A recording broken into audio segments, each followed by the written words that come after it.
Akalar, mana mashi qo'zi qo'chqor xudo xolisi 20 ming dollarga sotildi. Bu O'zbekiston uchun bu rekord hisoblanadi. Hech kim hali 20 ming dollarga qo'zi sotmagan edi. Dilshod aka ham seleksiya natijasida mana Jamshid aka bilan shunaqa qo'zini Qirg'izistonga sotishdi. Qirg'izistondan mana Primoyda turishibdi. Zamir aka, aka mana pulingizni oldik. 20 ming dollar. Assalomu alaykum. Assalomu alaykum. Dilshod. Ana archa sizga buyursin. Qo'zi bizga buyursin. Rahmat. Mana berekali bo'lsin, mana pulingizni mana beryapmiz mana aka Jamshid aka, Dilshod akaga. Inshaalloh mana yaxshiligiga boqing aka.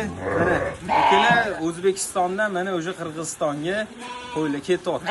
Seleksiya natijasi. Alloh sizlarga ham mana shunaqa qo'zilardan nasib qilsin. Aka rahmat. Umidimsiz inshaalloh. Ha.